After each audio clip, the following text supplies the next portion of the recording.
Hola, ¿qué tal, amigas y amigos? Bienvenidos a un momento más de Salud Cafetera. Hoy de viaje, de visita aquí hasta la hermana República de Córdoba, Fortín, toda esta zona aquí en el centro del estado de Veracruz, haciendo una visita a un empresario cordobés, Juan Bueno Toledo. Juan, gracias por aceptarme la invitación aquí a platicar en Salud Cafetera. ¿Cómo estás? ¿Qué cuentas? Muy bien, muy a gusto y aquí muy entretenido en la chamba y en la actividad de todos los días. Chingándole, porque si no, está No hay cabrón. No hay de otra, hay que seguir persiguiendo la chuleta como todos los días. Eso es lo más importante. Oye, Juan, y es que fíjate, eres un referente en términos empresariales, sin lugar a dudas, no solamente en Córdoba, sino a nivel del estado de Veracruz, y tienes enlaces a nivel nacional y todo lo demás. Eres una persona de éxito en términos empresariales. Sin embargo, Juan, lo más importante de personas como tú es qué es lo que hay detrás de él, porque la gente te ve, ay, pinche Juan, está toda madre, se la pasa viajando y eso, el otro. Pero detrás de eso hay una historia de vida.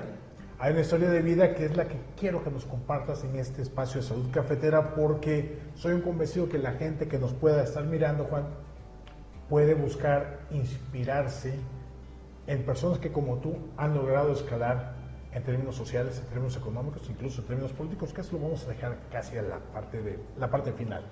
Pero mi estimado Juan, cuéntanos, ¿de dónde eres? Soy de aquí, de Córdoba. Nacido en Córdoba en 1953.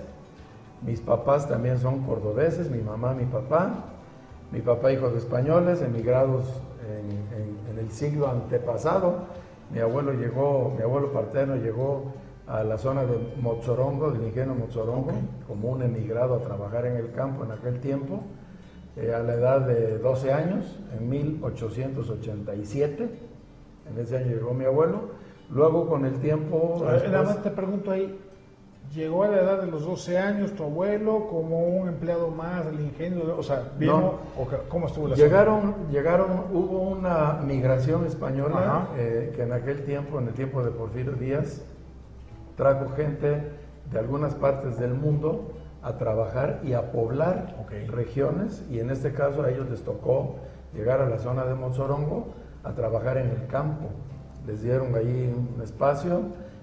Su madre y padre vinieron 3 hermanos con mamá y papá.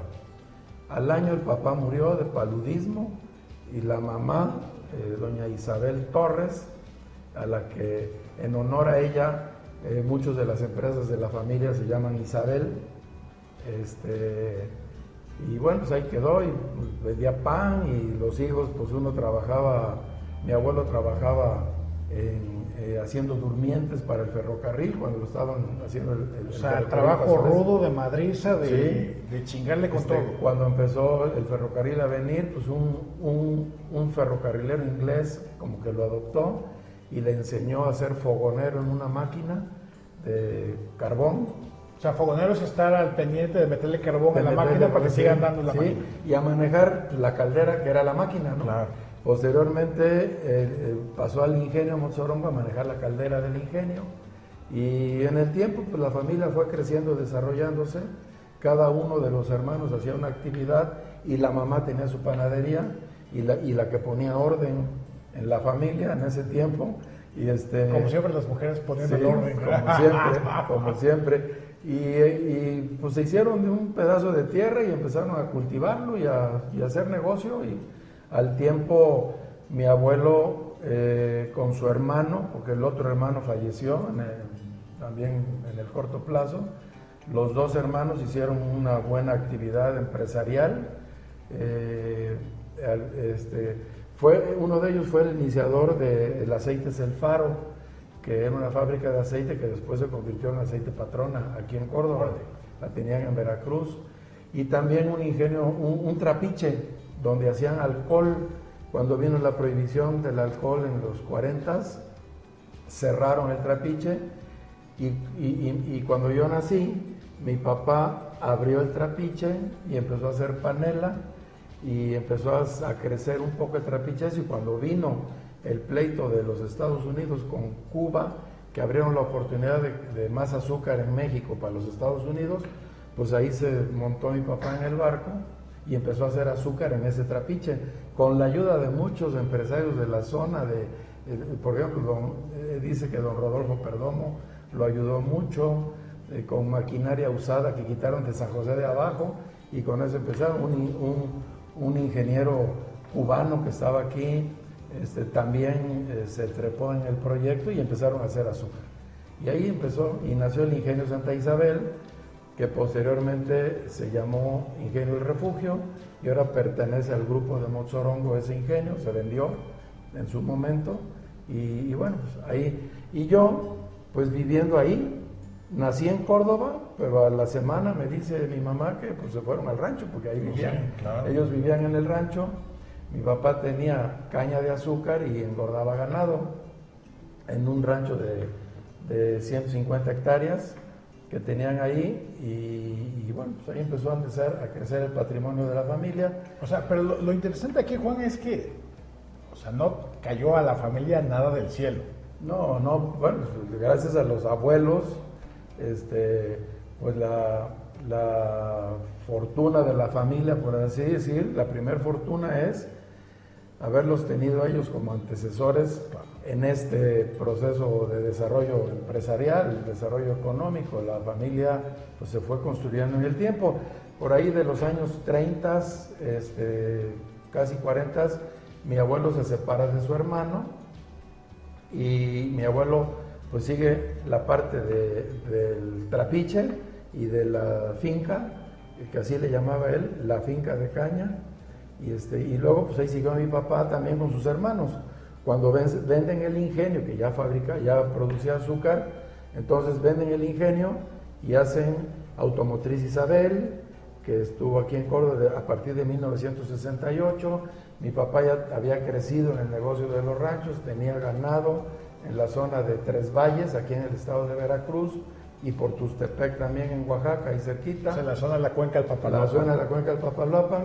Y un día ya cansaba mi papá de estar yendo y viniendo a los ranchos allá, le cambió a la familia Penagos el rancho por un molino de arroz que tenían aquí en Córdoba, donde pues desde siempre estuvo puesto, y ahí empezó a él a trabajar en molino de arroz.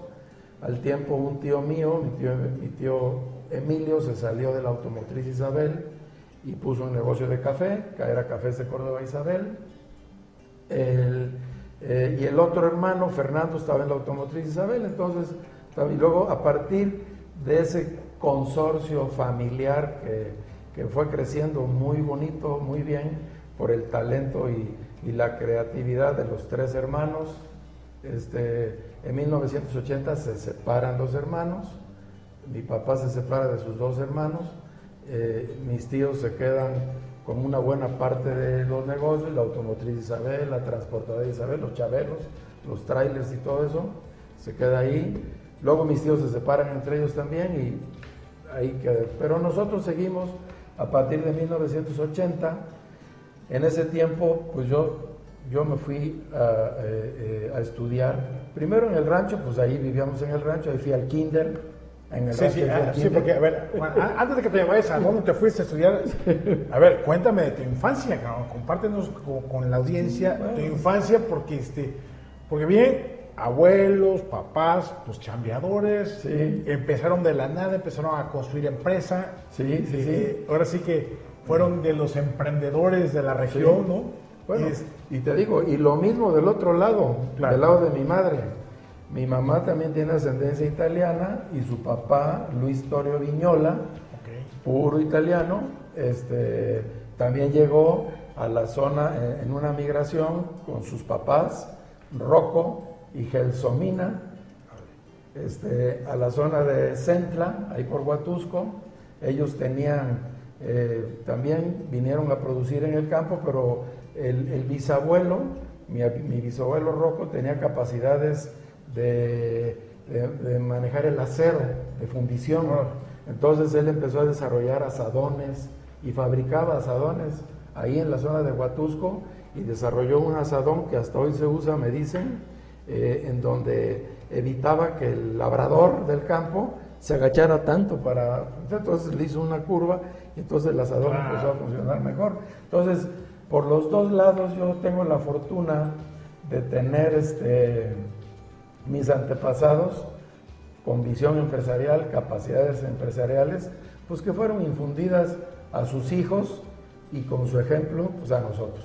Oye, a ver, es muy fácil decir, pensar, sospechar que el hijo, la hija de gente que se está desarrollando en empresa, que se están partiendo el lomo, muchas veces los papás dicen, pues que mi hijo no trabaje, yo le voy a dar todo lo que yo no tuve, etcétera, etcétera. No lo involucran en las chambas, no los involucran en la participación empresarial desde abajo. ¿A ti cómo te fue?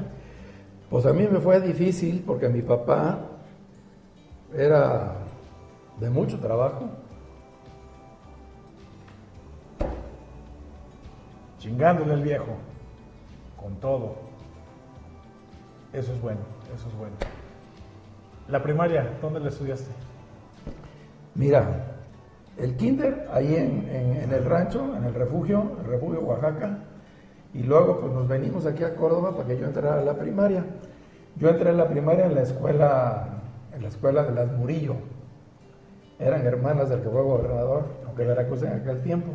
Primero y segundo de primaria, después, pues nada más ellas tenían primero y segundo, luego entré a la Cervantes, tercero, era yo un desmadre, en tercero de primaria. ¿Nada más el tercero o desde primero y segundo? No, pues como venía yo del rancho y ya era una vida muy libre, aunque sí nos ponía mi papá a hacer cosas, así de niños, pues ir a ordeñar una vaca y a traer la leche y a vaciar los cántaros. Yo no me aguantaba los cántaros, pero llenaba yo los cántaros porque los cántaros de leche los ponían en el tren que pasaba a las 8 de la mañana y venía para Córdoba. O sea, la ordeña que a las 4 de la mañana, 5 de la mañana. 5 y media de la mañana me levantaba para eso y estaba yo chiquillo, me acuerdo bien de eso. Luego ahí mismo en el tiempo, pues viniendo a Córdoba, a la escuela, pero fines de semana y vacaciones y todo para el rancho. Yo me acuerdo una vez, ya estaba yo más grandecillo, tenía como 12 años o 13 años, me pegó una chinga a mi papá toda madre porque infla la llanta del tractor, a inflar una llanta del tractor. Chingada llantota que le ponen agua hasta el ring, a la parte alta del ring, y a inflar, te llevaba yo como 4 o 5 horas. Con la bomba. Pura bomba de... Con la bomba, pues si no había ahí con qué, en ese tiempo no había con qué. Y ahí, y me acuerdo que llegó a la hora de comer, y dice mi mamá, vente a comer. Y dice, papá, no he terminado. Hijo de su madre. Bueno, pues esas... Rudo el viejo. Sí. Pero bueno, ahí aprendes a hacer las cosas claro. y a cumplir objetivos y a cumplir retos, ¿no? Decía yo, papá, es que ya llegamos. No, le faltan todavía 5 libras a la llanta. Échale, cabrón. Ya estás por terminar, pero no te rajes, ¿no? Y eso es como un ejemplo, ¿no? Muchas veces pues salíamos a arrear el ganado, había que ir a dejar el ganado en la mañana a los potreros, después de la ordeña, a las 9 de la mañana, ahí vamos a dejar el ganado, y a las 5 o 6 de la tarde había que ir por él, a caballo también, la vaquería, otra vez a los corrales para que durmieran ahí, y así todos los días. Bienvenidos a los becerros a su área, etcétera. Y luego también pues me enseñaron a manejar tractor, me enseñaron a manejar la cargadora de caña, porque ya el rancho, mi papá era muy innovador también. Él trajo la primera cargadora de caña después del corte para subir a las carretas, ¿no? Entonces, pues ahí aprendí a manejar caña. Y en el ingenio, pues aprendí a manejar torno, aprendí a soldar, aprendí a hacer muchas cosas. Pues era un chavo, un niño que estaba todo el tiempo ahí. Era entre juego y responsabilidad, pero te fuiste formando en ese sentido. Era entre juego y responsabilidad. Y luego, pues que ahí, me acuerdo una vez, acabo de cortar con soplete una placa de acero y me recargo sobre la placa de acero. No, hombre, ya sabes, ahí voy con toda la mano quemada, ahí con mi mamá, que mi papá no estaba ahí ese día, una hinchazón con picrato y cuanta madre para arreglar la mano, ¿sí? Pero son cosas que te pasan de niño que no se te olvidan, ¿no? Y que son muy bonitas al tiempo. Oye, entonces la primaria la terminas en ahí el sí. tercer año de primaria, es que fuiste Me expulsan expulsaron. Entrando en cuarto de primaria, el profesor le dice, a ver tú, bueno, eres igual que tus tíos y que tu papá, yo ya no te quiero aquí, para afuera de la escuela. Entonces, pues ahí llego a mi casa, ¿no? A las 10 de la mañana, porque entrábamos a las 9. ¿Qué hace aquí? Dice mi mamá, pues me expulsaron de la escuela. ¿Cómo? Total, Bueno, el descaro está que tenía los antecedentes, los antecedentes de la familia, así fue. Porque también así eran, eso me dicen que mi papá y mis tíos también eran especiales en su comportamiento ahí.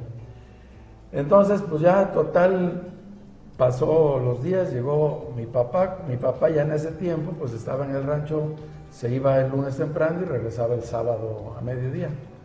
Entonces pues, ese día vino el viernes, mi mamá le habló por teléfono, el teléfono en el rancho pues no había que darle cuerda a una madre así. Y entonces te contestaba un operador en Cozolapa, decía, ¿a dónde quiere hablar? Pues al 23 de Córdoba, permítame, y esperar a que estuviera la conexión.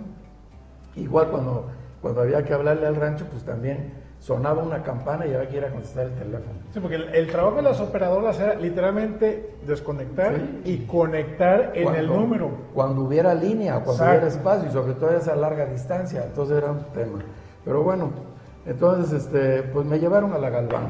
Entonces estudié, es una escuela pública. ¿Pero cómo reaccionó el jefe? La Úrsula Galván, no, pues mi papá era buena onda, fíjate. Ahí tengo una anécdota muy buena con él. Reaccionaba muy bien mi papá. Sí nos pegaba unos buenos chingadazos cuando nos lo merecíamos.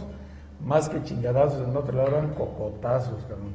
Tantito estabas haciendo algo, ¿no? Y de repente sentías el madrazo. ¡Pum! ¡Ay, cabrón! Ya llegó. Y ni modo, cabrón, a joderse. Bueno, pero pues así fue. Tampoco abusaba mucho de esa forma de educarnos, ¿no? Entre comillas. Y bueno, estuve en la Galván, en sexto de primaria. Como empecé muy niño de la escuela, entonces no me iban a dejar entrar a la secundaria de 10 años.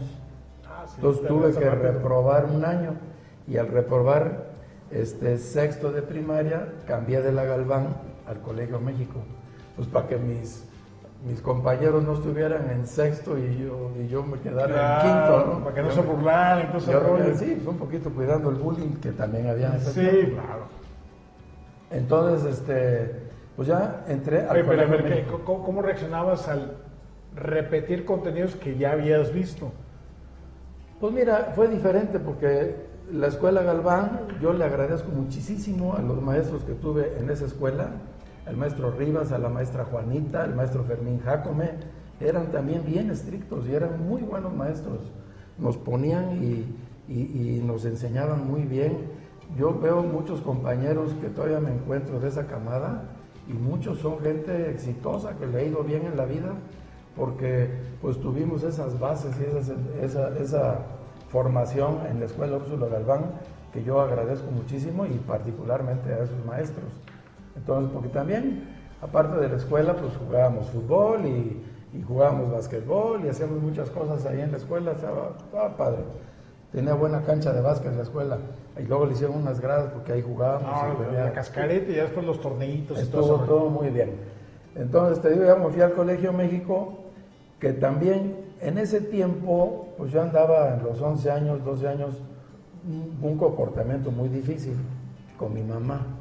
Mi papá estaba en el rancho, yo tenía que ayudar en las labores de la casa, pero terminando lo que tendría yo que hacer, que si limpiar los cuartos y que si limpiar la jerga y ir a la tienda a traer las cosas, o ir al mercado a traer la canasta que mi mamá iba a comprar, terminando me pelaba yo. Y no me volvía a ver. Pero cumplías con las labores ya. Sí, llegaba de la escuela, hacía lo que tenía que hacer, y me iba yo a jugar fútbol. Me iba yo a jugar fútbol. Pambolero desde chamaco entonces. Eso, entonces era muy difícil mi comportamiento con mi mamá, y entonces mi papá decidió llevarme a una academia militarizada a México. Madres. Y ahí vamos. O sea, ¿eso ya para la secundaria?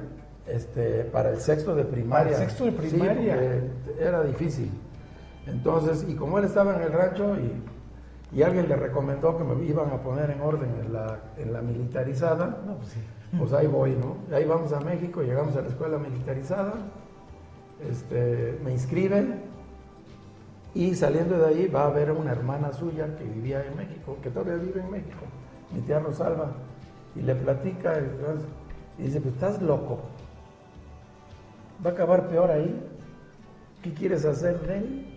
y le puso una zurrada como para él, porque mi tía era psicóloga, ¿no? Mi tía era psicóloga.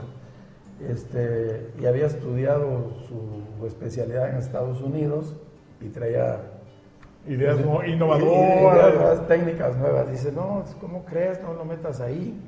Hay una escuela de maristas que aquí en México, que un internado que lo puedes llevar.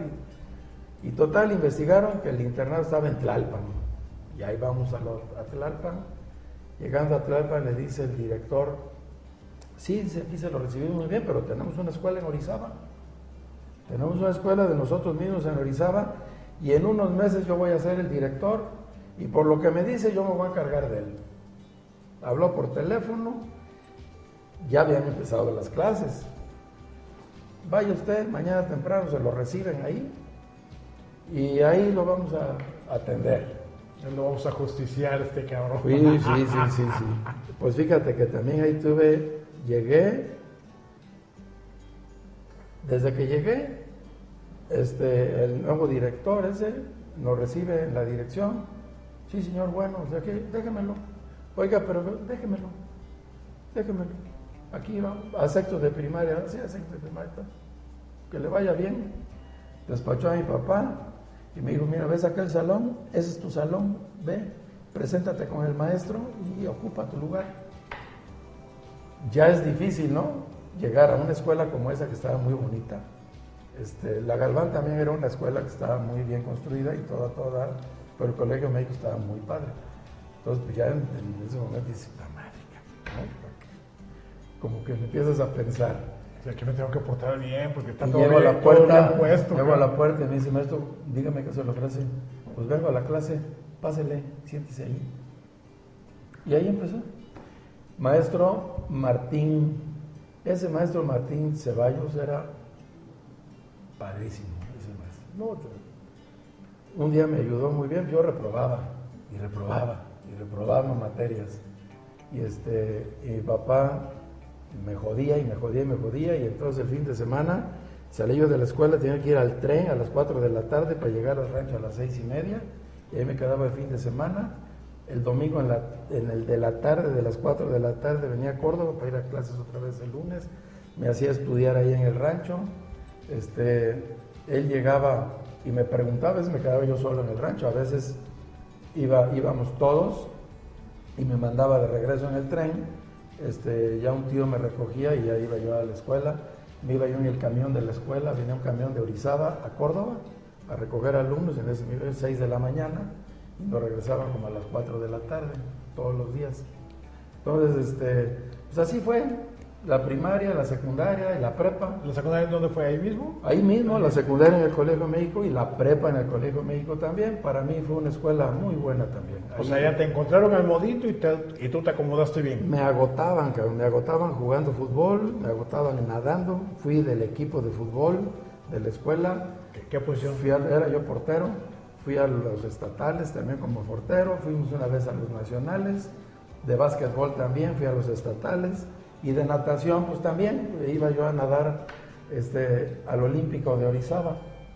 Ahí estaba la alberca de 50 metros y ahí entrenábamos para las competencias, ¿no? Entonces, pues con el deporte y terminando las clases, comía yo ahí en la escuela. Así tenía que hacer tarea y cosas hasta las 4 de la tarde, que la clase terminaba a las 2, y a las 4:30 a entrenar, o fútbol, o básquetbol, o natación, según lo que tocara en el momento, ¿no? Entonces, con eso, ese primer año de sexto de primaria, primero y segundo de secundaria, así fue mi vida en el Colegio México. O sea, te descargaban toda la energía, no tenías chance de pensar maldades, de hacer maldades, ni de andarte escapando, llegaba yo a Córdoba muerto, que llegaba yo a las 8 de la noche, una cosa así. Ni para repelerle a la mamá ni nada, mi calladita. mamá me daba de cenar, pues un poquito de ver televisión, joder a mis hermanas, porque sí las jodía yo también, todavía se acuerdan ellas y me la remientan cada vez que se acuerdan de anécdotas, pero bueno, cosas de hermanos, ¿no? Sí, así es, pero yo quiero mucho a mis hermanas y yo creo que ellas también me quieren mucho a mí, y mi hermano Luis también, ese es el cuarto en la línea, somos 6 hermanos, y bueno, pues ahí Así fue, un poco ya cuando llegó el momento, pues me fui a estudiar a México de 16 años, entré a la carrera de 16 años y salí de 20 en la Universidad Nacional Autónoma de México. ¿Qué carrera fue? Estudié Administración de Empresas. ¿Por qué estudiaste Administración de Empresas? Pues porque me gustaba, mira, yo desde, pues por ver el negocio, por ver la empresa, por ver la finca de caña, en ese tiempo yo entré a la escuela en el 70, ya tenía Automotriz Isabel, era de la familia, y los hermanos Bueno Lázaro, mi papá y sus hermanos ya habían hecho 2, 3 negocios más ahí, y pues en la casa, mi papá en ese tiempo ya estaba en la arrocera, ¿no? ya estaba pensando en tema de la arrocera. Total, pues me gustaba el término de los negocios, ¿no? A ver, fuiste inducido por aquel que papá, oye, mira, Juan, es que están los negocios, tú debes de formarte esto, o te fue siendo muy natural a partir de todo lo que viviste, de estar viendo siempre a tu jefe en la chamba. Me fue siendo muy natural, porque cuando me fui a México, de la Automotriz Isabel, tenía clientes allá en México. Entonces mi tío Fernando me dijo, oye, chavo licenciado, porque me decía, chavo licenciado, ¿no quieres ganarte una lana y te damos cobranza? Ve a cobrar a los pagarés. Sí. Sí, entonces iba yo a la escuela y cobraba. Luego, una ferretería de aquí, de Córdoba, de unos amigos también me pedían que les fuera yo a comprar materiales y se les pusiera por el ADO para que ellos los entregaran al otro día, a Cementos, a la Kimberly, etcétera. Entonces, pues era mi actividad. Pero también agarré una chamba yo en México. Fui encuestador de comercio exterior, del Instituto de Comercio Exterior, el primero que hubo en México. Entonces iba yo a hacer encuestas a Pino Suárez y a todos los maquiladores, todo eso, pues para sacar información de las empresas exportadoras de México. ¿Pero cómo entraste ahí? Instituto Mexicano de Comercio Exterior. Entré de encuestador. Por eso, pero ¿quién te dijo? Oye, mira, aquí hay una chamba, pues estando en la universidad, ahí decía, oye, pues están buscando chavos de administración para ir a hacer encuestas. Ahí te pagaban por encuesta, creo que nos pagaban $1, no sé cuánto, una madre. Venga para acá, cabrón. No, sí, pero todo era ayuda. Después de eso, estando estudiando, entré a trabajar a Conasupo, en el área administrativa de Conasupo, porque un amigo, Pepe Becerra, también por algunas circunstancias entró a trabajar ahí, y digo, están buscando otro cabrón que se venga para acá, si quieres, éntrale, así de practicantes y eso, pues órale. Y empezamos a trabajar, y ya nos pagaban sueldo ahí. Yo iba a la universidad de 7 de la mañana a 9, salía hecho la madre para llegar a Conasupo, 9:30 era la entrada, nos dieron chance, 9:30, para salir a las 4 de la tarde, y a las 5 empezaba otra vez clases, de 5 a 9 de la noche, todos los días, así era. Y ya cuando me quedaba yo algún fin de semana, pues iba yo a cobrar las letras de la Automotriz Isabel, que me servía pues para una lanita que me pagaban, claro. Los otros de la ferretería también me pagaban una lanita. Hacías tu ronchita. Hacía mi ronchita, y entonces me compré un coche. Me acuerdo muy bien porque me compré un coche, pues ya para ir a andar haciendo todas las cosas, con mi sueldo y todo eso. Fui con mi abuelo. Mi abuelo en ese tiempo tenía como 92 años, 93 años. Y le fui a hacer la chillona. Digo, oye, abuelo, pues ayúdame a comprarme un coche. ¿Y para qué quieres el coche? Pues mira, abuelo, yo tengo que trabajar y ando así, ya sabes. Bueno, te doy 10,000 pesos, me dice. El coche costaba 36,000. Yo quería un Valiant, 36,000. Y digo, ¿pero qué dice tu papá? Dije, no, pues no le he dicho a mi papá. Porque mi papá no quería que tuviera yo coche. Y dije, bueno, pues ahí tiene los 10,000, pero que acepte tu papá. Ahí voy. Tienes que ir a negociar con tu papá. Entonces ahí voy con mi papá, que yo, papá, fíjate que tengo ganas de comprarme un coche, así. ¿Y con qué te lo vas a pagar? Pues que mi abuelo me regala 10,000 pesos y con eso es el enganche. Y en la automotriz me lo venden a 18 meses sin intereses. Mi tío Fernando, porque lo estoy usando para la cobranza y para la chica. Bueno, es para el negocio, Entonces así fue. Pagué mi coche de 18 meses con el sueldo que recibía yo de Conasupo, luego entré a trabajar a Industrial Minera México. Primero se llamó Azarco Mexicana, era American Smelting and Refining Company, que era una mina, una empresa minera. Luego le cambiaron el nombre a Industrial Minera México y hoy es Grupo México. Okay. ¿Cómo llegas a dar ahí? Pues ahí unas solicitudes de empleo, fui a hacer mi solicitud de empleo y me escogieron. O sea, a ver, entré a trabajar para que quede claro, porque digo, tu familia, las empresas estaban aquí en Córdoba, Orizaba, lo demás. Sí. O sea, allá eras un hijo de don nadie. Sí, tenías que ir a tocar puertas. Sí, trabajaba, te digo, de Conasupo. Como ya no nos gustaba ahí la chamba y cómo estaba el asunto, yo me puse a buscar trabajo en otros lados ahí en México, porque seguía yo estudiando, yo no terminaba de estudiar. Entonces, pues, aviso de ocasión, y fui ahí a Zarco Mexicana, me hicieron las entrevistas y todo eso, y me contrataron, y entré a trabajar ahí trabajé como año y medio, hasta que me estaban preparando para irme a trabajar a una unidad minera. Estuve un tiempo en una unidad minera en Tasco, y luego a Nueva Rosita, Coahuila.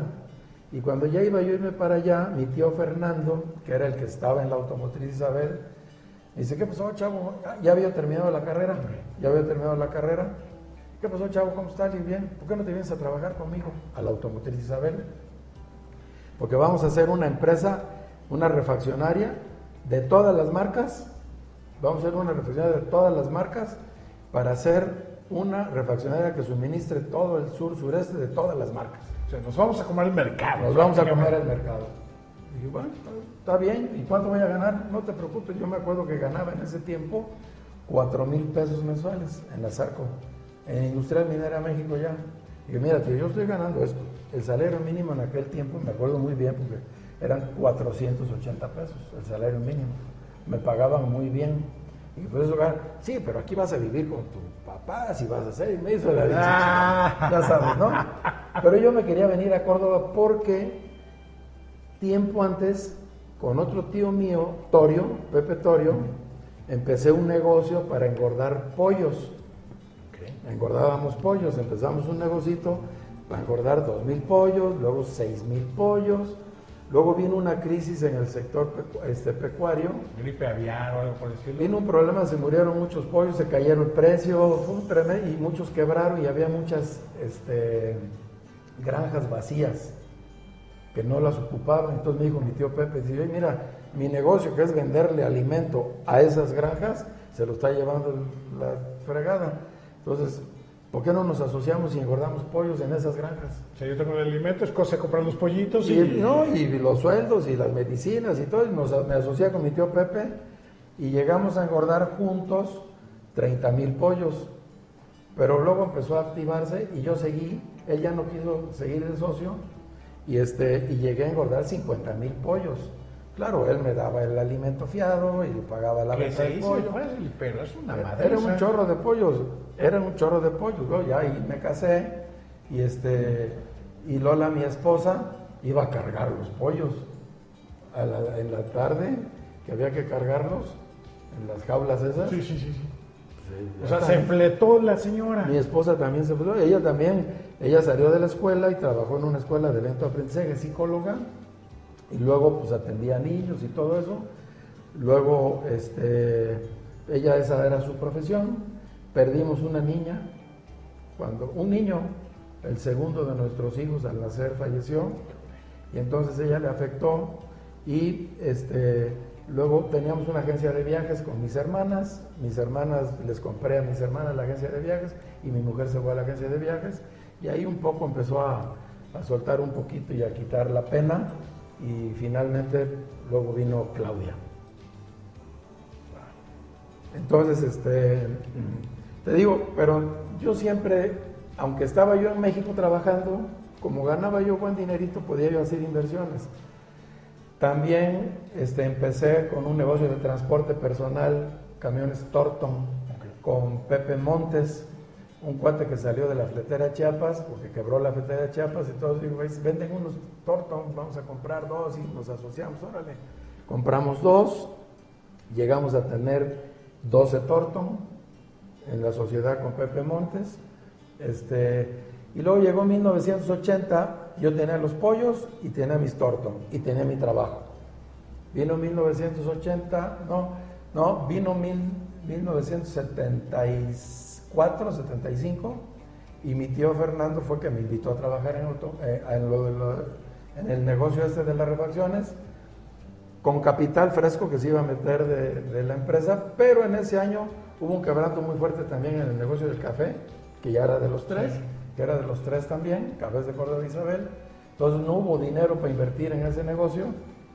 Ya me había salido de Industrial Minera a México. Ya habías quemado tus naves. Quemé mis naves allá y dije, bueno, tío, ¿ahora qué hacemos? Allá me voy a regresar porque me dijeron que si no me iba bien aquí, que me esperaban de regreso. No, vente aquí a la Automotriz Isabel, ayúdame con crédito y cobranzas, ayúdame con esto y ayúdame con lo otro. Oye, pero a ver, Juan, digo, hay gente que sale a estudiar de su lugar de origen y su sueño es ya quedarse donde fueron a estudiar. ¿No? Y se regresa uno al pueblo, a la ciudad o al rancho, como le quiere decir la gente, pues de vacaciones, a visitar a los abuelos, a los papás, todo lo demás, pero no para regresar. No, es que yo, una vida. ¿Tú cómo le hiciste? No, porque yo no sé si tuviste ese discernimiento de me regreso, no me regreso, o todo fue fluyendo nada más, Juan, y te fuiste ajustando. No, yo quería tener éxito trabajando en otras empresas, pero yo quería regresarme a Córdoba.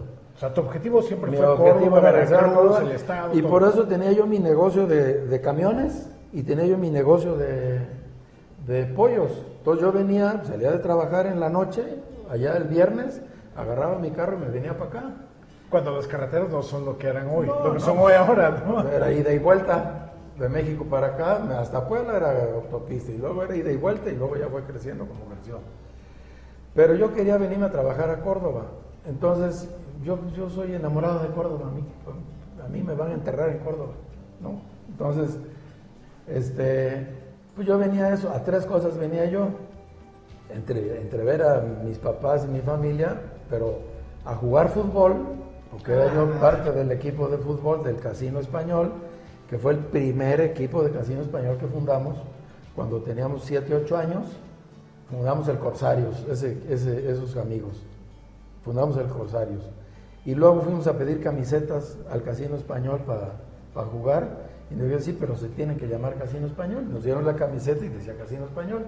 Ese fue el primer equipo del Casino Español de aquí en Córdoba, que es una tradición ahorita. Hay muchos equipos infantiles, juveniles, tienen todos máster, en todas las ligas tienen jugadores, pero me gusta mucho hablar de eso porque nosotros fuimos ese equipo de 11 o 12. El equipo fundador de todo lo que es ahora, ¿no? Es así, entonces muy padre. Entonces yo venía a jugar fútbol, a ver mis pollos y a hacer cuentas con Pepe Montes de los camiones, ¿no?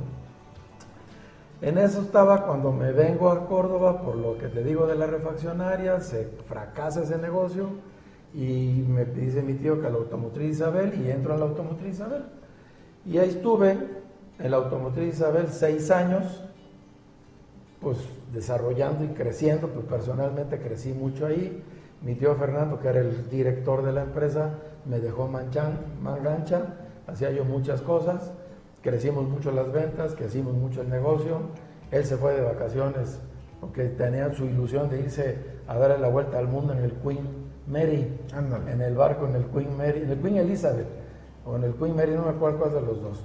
Entonces, pues se fue unos 6 meses y yo me quedé a cargo de la automotriz. Ahí te cargo el changarro.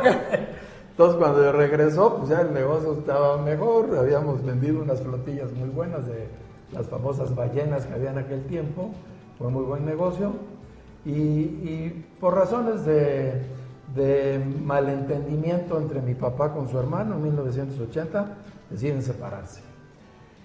Y yo era parte accionista de Automotriz Isabel porque tenía yo un porcentaje pequeño. Entonces, pues yo dije, pues me quedo en Automotriz Isabel. Y cuando hacen la separación, mi papá dice, lo que le toca a mi papá, entre las cosas que le tocan de la distribución de las propiedades o de los negocios, le toca el negocio del arroz y el negocio del café, que era de ellos tres. Y me dice mi papá, pues yo voy a cerrar los 2 negocios, no me interesan, no quiero seguir en ellos, Entonces me voy a concentrar en la construcción de lo que después fue el Hotel Torremar, que estaba empezando la construcción del Hotel Torremar. Me voy a dedicar a eso y lo que tenemos que manejar y todo eso. Y le digo, ¿qué te parece si nos asociamos y yo le entro a los dos negocios del arroz y del café? Y me salgo de la automotriz, que me liquiden mis tíos de la automotriz, y yo agarro mi capitalito y lo pongo aquí. Y así me asocié con mi papá con el 25% de las acciones del café y del arroz. O sea, ya fue de tú a tú no con el papá, sino con el dueño de las empresas, ¿no? De decir, de aquí traigo una lanita. Sí, con la ventaja que mi papá se volcó al Hotel Torremar, a la construcción, el 80, 81, 82 que se inauguró, un solo piso porque se acabó la lana para poderlo terminar, o 2 pisos, así fue. Entonces, él quería cerrar esos negocios y digo, oye, pues no lo cierres, yo le entro. Pero es que financiamientos y líneas de crédito y es una bronca y los productores y la competencia con los molinos de aquí de Córdoba ya está de arroz. Y que por eso, pues, no lo cerremos. Yo me vengo, me asocio contigo, escritura de por medio, 25% yo y 75% el grupo empresarial bueno que se formó por la separación de él. Ahí cayeron todas las empresas, acciones y todo eso. Entonces, yo era socio de esas empresas por mi propio derecho y un pelito ahí con el grupo empresarial bueno, que era mi papá, mi mamá y sus hijos. Oye, a ver, porque ubicas esto en el 82 más o menos. 80, sí. ¿Cómo apostar a la empresa, Juan, cuando el fin de sexenio de José López Portillo fue una pesadilla después de la tragedia populista de José López Portillo? No, por eso, López Portillo terminó en el 82. Sí, claro. Estábamos en medio de la mera crisis. Estábamos en la mera crisis. Y lo que siguió fue más crisis todavía, fue una cosa... El sexenio de Miguel de la Madrid se le llama el sexenio del crecimiento cero. O sea. No, del crecimiento. Empezamos el sexenio de la Madrid y al terminar hubo una inflación de 2.600. Inflación de 2.600. Y ahí, pues yo, para poder aportar el capital que le puse yo al negocio del café y del arroz, vendí mis camiones y vendí todo lo de los pollos. Entonces agarré capital y ahí está capital fresco para operar las dos empresas. Entonces, pues con eso nos fuimos y nos pegaron un buen chingadazo en el 81. Claro. Y en el 82 con la devaluación otro madrazo y dije, ¡puta madre, man! O sea, ¿dónde me vine a meter? ¿Por dónde es? ¿No? Pues hubo un momento que dices que es bruto, ¿no? Pero bueno, empieza uno a trabajar y empieza a inventar y a ser creativo y bueno, pues empezamos. Vinieron el premio de los $MEX, que nos confiscaron todos los dólares a los que éramos exportadores. Yo era exportador de café desde entonces. Entonces, ¿Por qué esa experiencia es importante en un momento de turbulencia económico-financiera global que estamos viviendo hoy? Sí. Juan, si sobreviviste la del 82 y después la del 95, pues, sí. Digo, algo decae otra vez para sortear las crisis, Sí, ¿no? bueno, en el 82 quebré en el negocio del café, quebramos prácticamente, y a ver cómo la levantamos, y la levantamos, y para el 84, 85, yo ya estaba pensando en hacer una planta de café que le agregara valor a nuestro café verde. Claro. Y ahí era yo presidente de los exportadores de café de México, que lo que hacíamos era comprar la cereza, hacer el beneficio húmedo, hacer el beneficio seco y exportar el café verde. Entonces, en esa asociación, oigan, hay que agregarle valor, vamos a juntarnos entre todos y hacer una planta industrial. Tostar y moler y empaquetar. Pues decidimos hacer una planta de café descafeinado. En 1984. Pues hay que ponerle billete, todos veníamos de la quiebra, todos estamos bien jodidos. ¿De dónde? Pero vamos, ahí me fui con otro amigo, con Enrique Machorro de Chiapas. Ahí nos vamos a Europa, mano, a buscar la tecnología. Nadie nos peló, nadie nos quiso abrir la puerta. Nos metimos un día a ver una planta ahí de Fayuca. Ya vimos de qué se trataba. Y alguien ahí nos dijo, miren, en España hay un cuate que les puede vender la tecnología. Nos dieron los datos y lo fuimos a buscar y le compramos la tecnología. Y estando en la Secretaría de Economía, porque fuimos a pedir chichi, ¿no? Ayúdenos porque vamos a innovar y vamos a hacer. Venimos de la crisis, estamos agregar madreados. valor y pues, impuestos y queremos ponernos en el puerto de Veracruz y que el café entre sin entrar y que nos deje salir. Y que... Total, me dice, allá afuera hay unos alemanes que quieren lo mismo que ustedes. Nada más que ellos quieren la cafeína y quieren los dólares, los mex dólares. Porque había control de cambio. Sí. Nos puso en contacto, hablamos y nos asociamos con los alemanes al 50%. 50% los alemanes y 50% éramos como 12 o 15 que íbamos a empezar la empresa. Y en la hora de empezar a poner los lanas, se redujo a 6. Y hoy, pues quedamos la familia Porres Bueno y mi familia, somos los accionistas de Cafiber y un pequeño... Un porcentaje tiene la familia de uno de los alemanes con los que nos asociamos. O sea, los alemanes ya tienen, son minoritarios, entonces... No. Okay. Los alemanes tenían el 50%. En el año 2000 dijeron, ya no necesitamos dólares, ya se resolvió ese problema, y tampoco queremos cafeína porque ya hay cafeína sintética por todo el mundo. Les vendemos nuestra parte. Y nos la vendieron muy bien. O sea... acordamos un precio muy accesible y nos dieron plazo para pagarles y se salieron muy a gusto. El señor, eso fue en el año 2000, en el año 2003 se jubila el señor alemán y en el año 2004, 2005, yo digo, oigan, yo estoy enamorado de Cafiber, invítenme de socio. Y le abrimos la puerta y él puso capital y entró de socio. Entonces tiene una participación accionaria y de ahí la familia Porres Bueno, que ya ahora... ellos son varios y en todo este relajo yo había sido accionista individual de Cafiber y a través del grupo empresarial Bueno. Y cuando por ahí del año 2010, una cosa así, mi papá quiso que sus hijos todos, por lo que a él correspondiera, tuviéramos lo mismo. Entonces yo hice un ajuste ahí de acciones. Yo cedí acciones de las empresas a cambio de algunas acciones de Cafiber y de otras cosas, y entonces los hermanos fuimos separando actividades, y cuando murió mi papá en el 2015, pues casi todo estaba separado en acciones. Somos una familia que después de que muere el patriarca no hay conflictos, no hubo conflictos. Cada quien ya tenía lo suyo, cada quien caló con lo suyo y así estamos. Porque fue resolviéndose jurídicamente a partir de lo que el patriarca dijo que había que hacer. Ni jurídicamente, no, okay. Orgánicamente. Okay. Orgánicamente, las últimas cosas que quedaron sin tener una definición para quién eran, nos sentamos, hicimos 6 bloques de cosas. O sea, esto es lo que hay. Esto es lo que hay, esto es lo que vale cada cosa.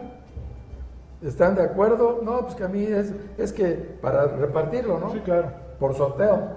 Iba a repartirse por sorteo. Y entonces así fue. Aquí uno dijo, no, a mí no me gustaría que me tocara ese, porque si me toca esto con esto, ¿qué? Le cambiamos y le ponemos, sí, total, ahí está.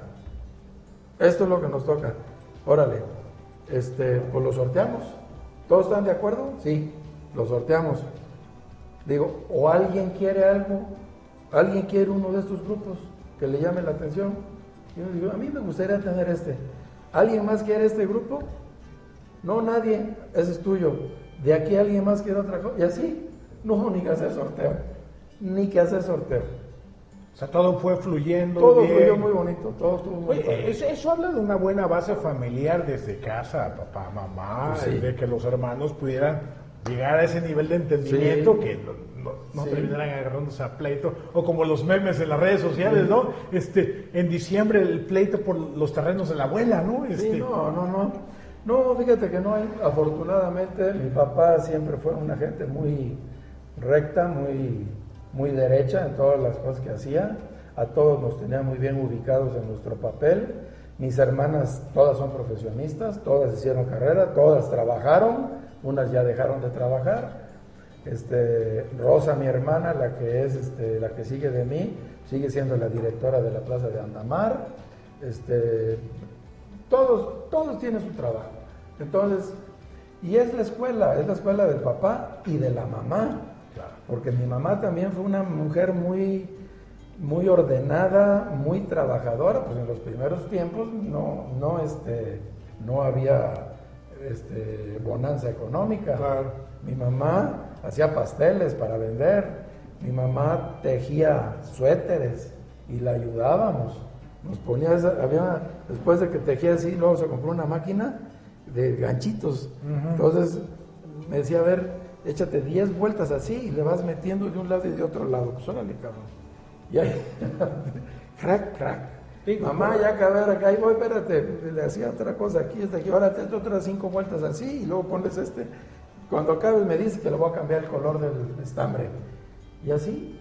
Entonces vendía suéteres mi mamá también. Digo, porque para que tu jefe hubiera logrado la bonanza después de todas las crisis y todo lo demás, pues debía haber tenido un muy buen orden en casa, que en este caso era tu mamá, ¿no? Sí, a toda madre. No, pues era duro. A mis hermanas las ponían a hacer sus cosas, todos hacíamos cosas, todos salíamos a jugar, todos hacíamos deporte, todos contribuíamos con la casa y había orden en nuestra casa, había orden. Claro. Oye, Juan, bueno, respeto. Esa palabreta que ahora parece que está en desuso, cabrón, ¿no? No. Era orden y respeto.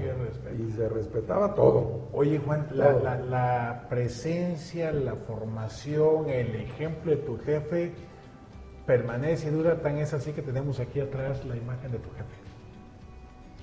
Eso supongo que sigue permeando en todas las empresas, en todos tus negocios. Sí, en todas. Todo lo hacemos ahí. Claro. En ese honor. En ese honor. Oye, Juan, para ir cerrando el capítulo de Juan, el empresario, el emprendedor, lo demás, digo, porque yo sé que en este momento hay muchos chavos, muchas chavas que están en la lógica del emprendedurismo.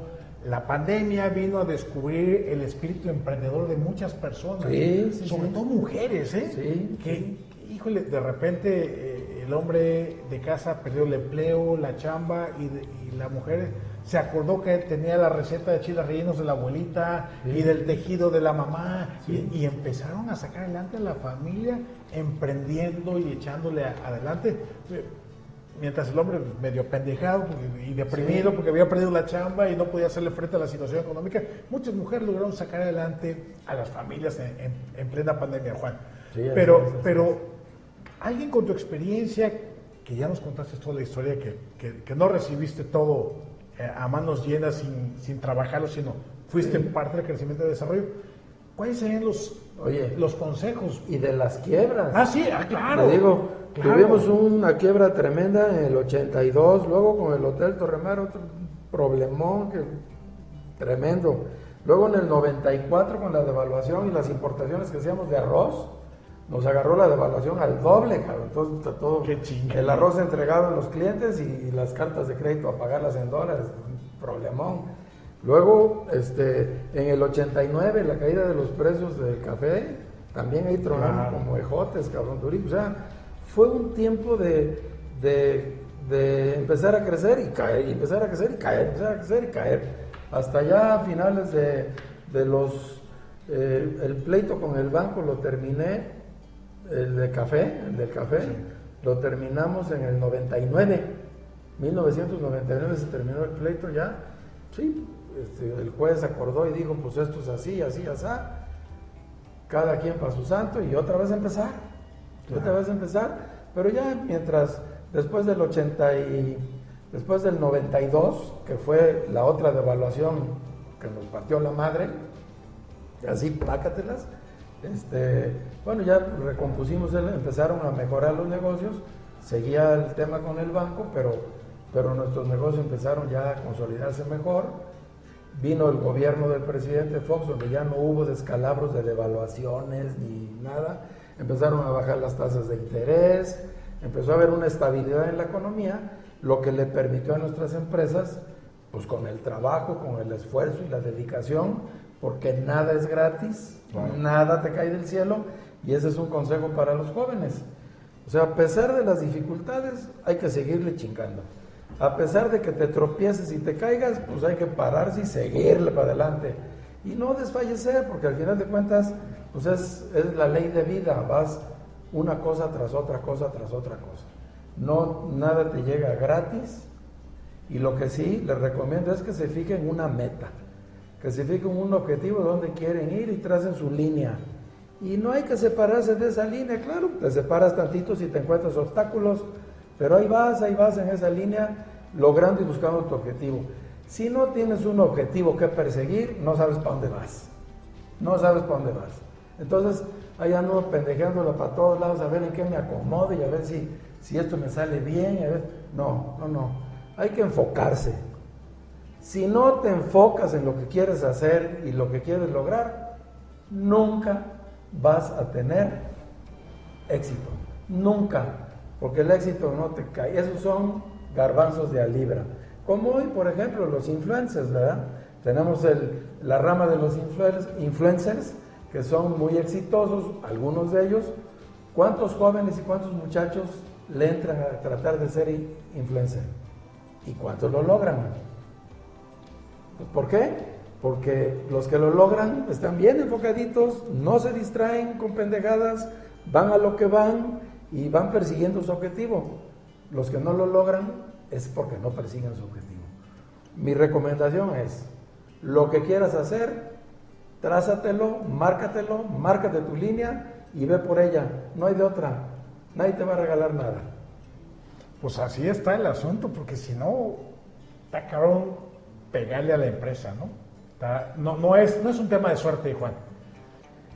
Es un tema, sí, también. Sí, también. No puedes decir que todo se debe. Pero te debes de agarrar la suerte trabajándole. Pues es que la suerte es estar en el lugar adecuado, en el momento adecuado, preparado. Ahí está. Preparado. Porque si no estás preparado y te viene algo bonito, no dices, puta madre, ¿ahora qué chingada hago con esto? Pues, y lo ves pasar. A mí me ha pasado. Claro. A mí me ha pasado.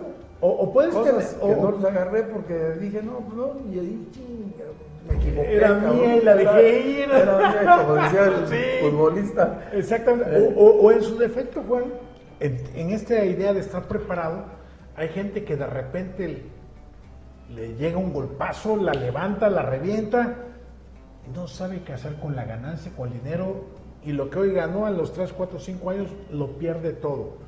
Pongo ejemplos que son muy clásicos, boxeadores, futbolistas, que después de haber tenido un gran éxito, se pierden con el dinero y terminan en bancarrota. Y ahí te puede dar eso el ejemplo de vida. Hay boxeadores que son exitosos después de que dejan la profesión. Claro.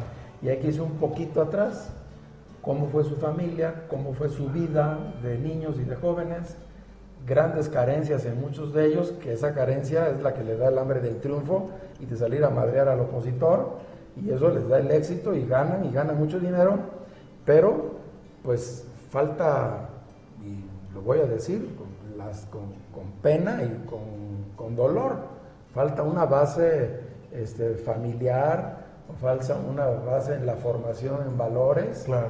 que pues muchas veces, muchas familias adolecen de esos valores, no solo las familias que viven en pobreza, sino otras también. Hay familias que vemos de cabrones muy encumbrados y que no tienen ni madre de valor, ni de respeto, de hijos ni de la de chingada. ética, ni de ética. Entonces no es para no es para un grupo de personas de nuestra, socialmente hablando, sino es para donde están integradas las familias, cómo están integradas, a qué escuela fueron, con qué amigos se rodean. Claro. Cuando tienes el éxito, pues unos buenos amigos te ayudan a conservar tu éxito, unos malos amigos te ayudan a gastarte tu lana, que es lo que le pasa a muchos de ellos. Y la otra parte de la formación tiene que ver, ahorita que hablas de la lana como tal, formación financiera, Juan.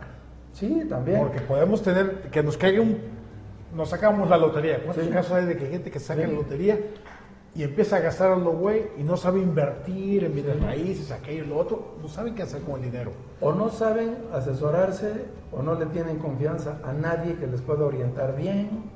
Ya tienes boxeadores que tuvieron éxito, Pipino Cuevas, Julio César Chávez, ahora el Canelo Álvarez. Ese cuate, pues también vino de la nada y se hizo boxeador y es multimillonario. Entonces, y ahí lo ves. Pero también tenemos otro ejemplo de un superboxeador como el Púas Olivares. El trago, ¿no? Lo acabó el chingó, pero pues terminó casi pidiendo limosna, ¿no? Sí, desafortunadamente así les pasa, pero hay muchos que aguantan y recapacitan y recomponen, como Julio César Chávez, claro. Se recompuso también. Claro. Entonces, pues depende la formación de cada quien en su familia, en sus valores, en su escuela, en sus amigos, en sus compañías. Todo eso tiene que ver, ¿no? Entonces, pues cuando pues tú estás construyendo, estás trabajando y ves quién de las personas que te acompañan son exitosos, son productivos, suman en su relación contigo y tú les sumas a ellos en tu relación con ellos, pues esas son las personas con las que hay que acompañarse toda la vida. Y para muchos, esos son los amigos que te quedan. Claro.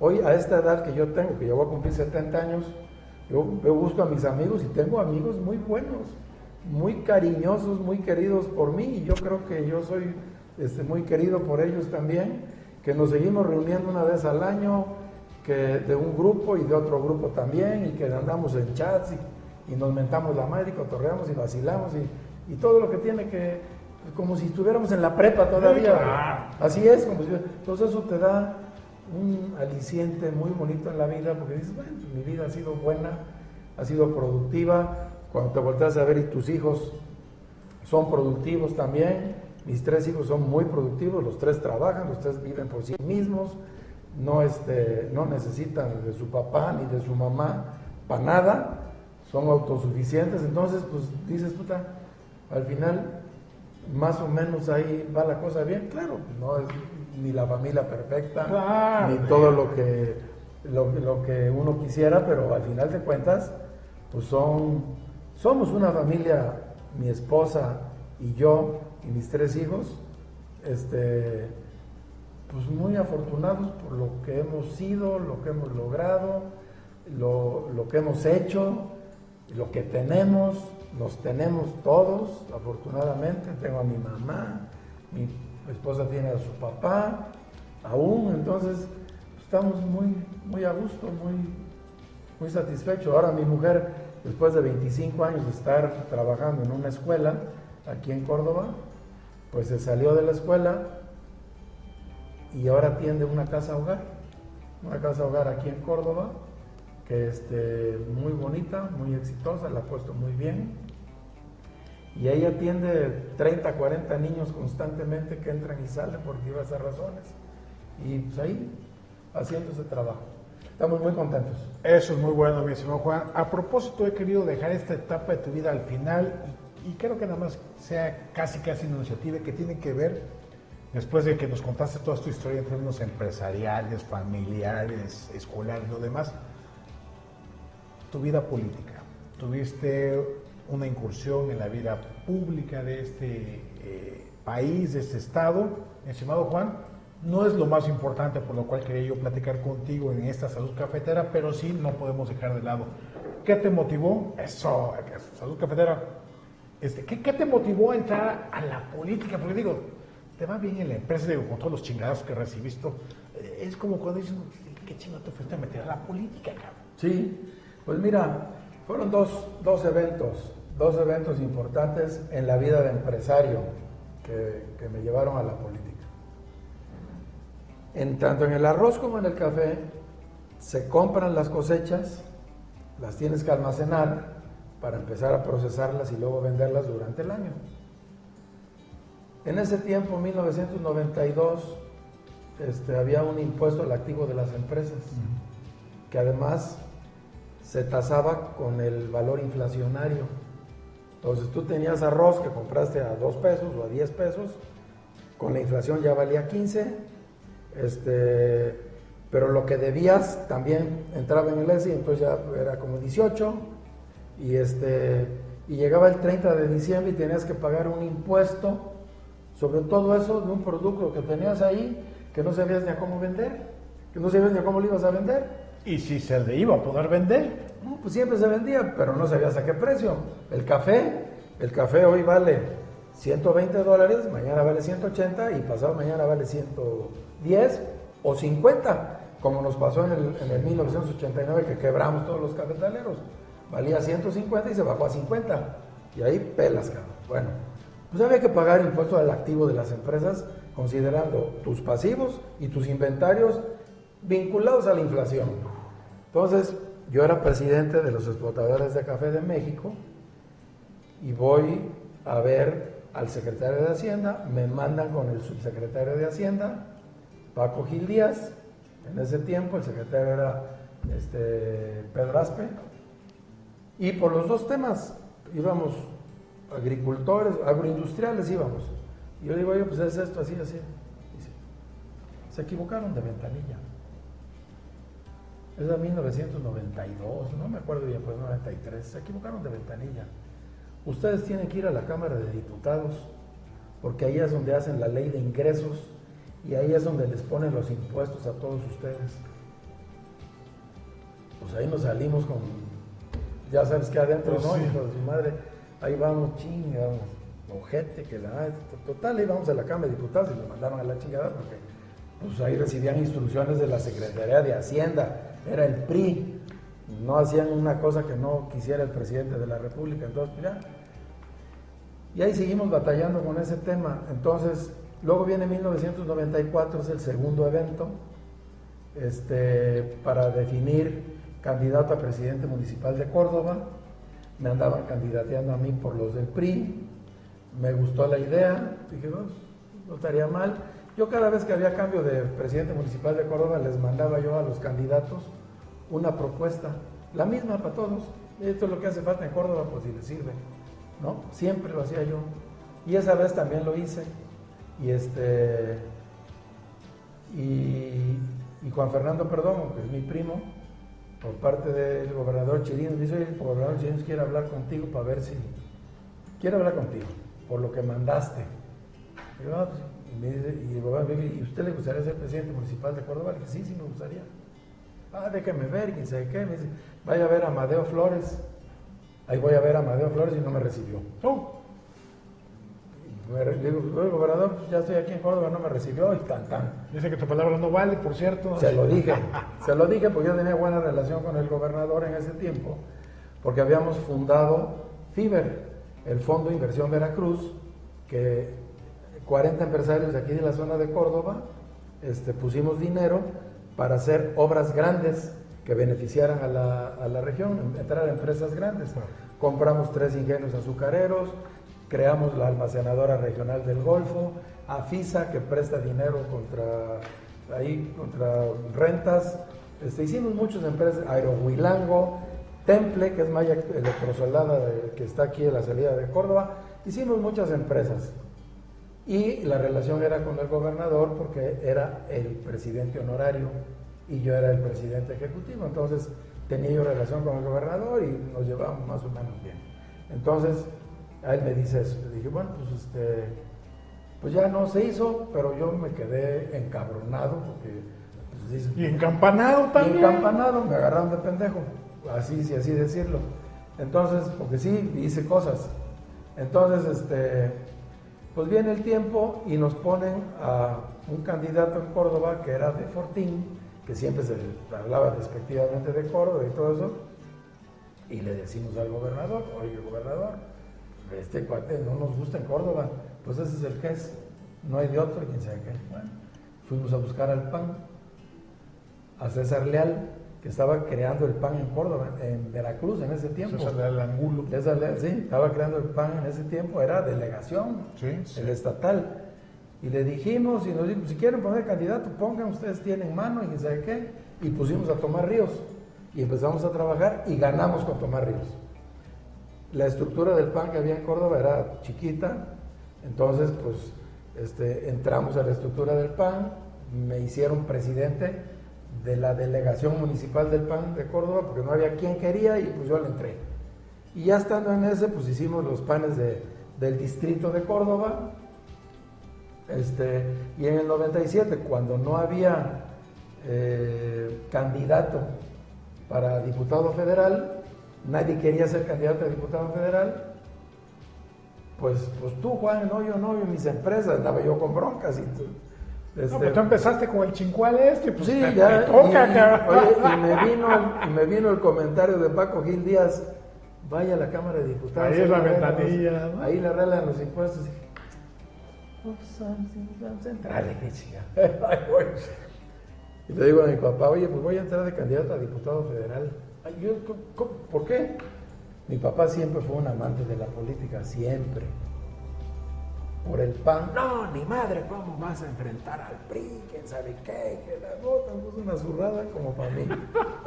Total, le dije, pues sí, papá, le dije, mira, nunca hemos recibido nosotros nada del gobierno.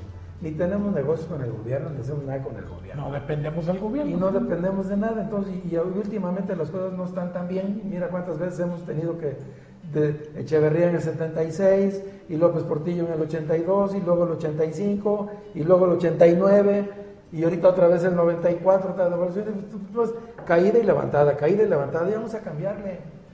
No lo aceptó. Me pidió que me separara yo de las empresas, a ver con qué te liquido y de plano. Pero estábamos en la sociedad con los alemanes, en Cafibé. Y en la siguiente junta de consejo, llega y dice, pues les informo que ya Juan no va a seguir participando aquí, porque se quiere meter a la política y por el PAN y que no sé qué. Y dice el alemán, pues yo veo con muy buenos ojos eso, pero es que le puede afectar a la empresa. A nosotros no nos importa. A nosotros no nos importa porque México necesita gente nueva en la política y se echó su rollo ahí. Y nosotros lo apoyamos. Si se quiere quedar, por nosotros no hay problema. Entonces mi papá empezó a cambiar su actitud un poco y mis hermanas también se le fueron a decir, oye papá, Carlos, ¿cómo andas? Que está aquí trabajando, que está hecho todo esto, ¿cómo crees? Total, lo convencieron y al final nos hicieron una chicanada. Cuando anuncio que voy a ser candidato a diputado federal por el PAN, por el distrito de Córdoba, al otro día lo nombran a mi papá secretario general del PRI estatal. ¡Qué poca madre! Sí. Y automáticamente manda una carta y dice, sí, muy bien, yo soy priista, pero a partir de hoy y mientras mi hijo esté en eso, soy priista en receso. Y se acabó el 20, ¿eh? Pero sí te quisieron hacer la chicanada de esos cabrones. Sí, le hicieron. Y al final de cuentas, pues soy el primer diputado federal electo por mayoría del PAN en el estado de Veracruz contra el PRI, ¿no? O sea, te tocó abrir brecha. En ese sentido sí, y después también me tocó cuando fui candidato a senador, pues que el PRI no ganara senaduría por primera vez en su historia, ¿no? Claro. Entonces, pues también son dos aperturas. Eso. Dos brechas. Oye, Juan, ya nada más para cerrar esa parte. Pues obviamente, independientemente de todo, la política es un elemento fundamental en la construcción de un país, de un estado, un municipio, región, y lo demás. Yo hace rato hiciste la recomendación en términos empresariales para quienes nos han estado acompañando en esta transmisión, pero ahora en términos políticos, ¿qué le puedes decir a la gente común y corriente? No a los políticos tal cual, sino a la gente de calle, de pie, que todos los días se parte la madre para salir adelante. ¿Qué le dices a esa gente respecto a la política? Pues mira, que la política es el único elemento que tenemos los ciudadanos de un país para ponernos de acuerdo en diseñar un camino y un futuro. Es a través de la política, en el toma y daca y en la negociación y en el encuentro de las ideas, en el encuentro de las propuestas de cada quien para llevarlas a cabo desde un gobierno para un país, es la política. Y es tan importante la política que no podemos dejarla solamente en manos de los políticos, porque a juzgar por lo que vemos en los últimos años, la pobreza de criterio y de ideas en los políticos se está haciendo manifiesta todos los días con todas las barbaridades y las barrabasadas que estamos viendo. Entonces, yo les invito a que se involucren en la política, que vean los perfiles de las personas, qué hicieron en su pasado, qué es lo que han planteado, hacia dónde están viendo, teniendo una visión de futuro para su municipio, su estado, su país, Y ahí es donde orientemos las baterías y convencer y trabajar directamente con quienes no tienen esa posibilidad o esa facultad o ese conocimiento para el análisis detallado de las personas en la política, ayudarlos a escudriñar a las personas para que orienten mejor su voto y no sea un voto simplemente por la pensión o por la despensa o por la amenaza. Tenemos que crear más ciudadanía para que nuestro país sea un país de ciudadanos proactivos. Eso es mi recomendación. Mi estimado Juan, pues algo más que quieras agregar. Nada más que agradecerte la visita a Córdoba y aquí estamos. Y cuando quieras en este programa del café, que tengamos una visita a Cafiber, que es una empresa de punta, es de las más modernas del mundo en lo que hace, café descafeinado, café soluble, café aglomerado. Tenemos una planta donde con los desechos del café producimos el 35% de la energía de la empresa. Es una empresa de clase mundial muy interesante, muy bonita, que para quienes les gusta el café sería bueno que hicieras un reportaje sobre ella. ¿Queda pactado entonces? Pues, una visita. Sí, estimado Juan. Saludos, un gusto enorme platicar de lugar contigo. Gracias por abrirnos las puertas aquí de tu espacio y tu oficina. Amigas y amigos, gracias por acompañarnos en este espacio de Salud Cafetera. Soy Tomás González Corro. Saludos.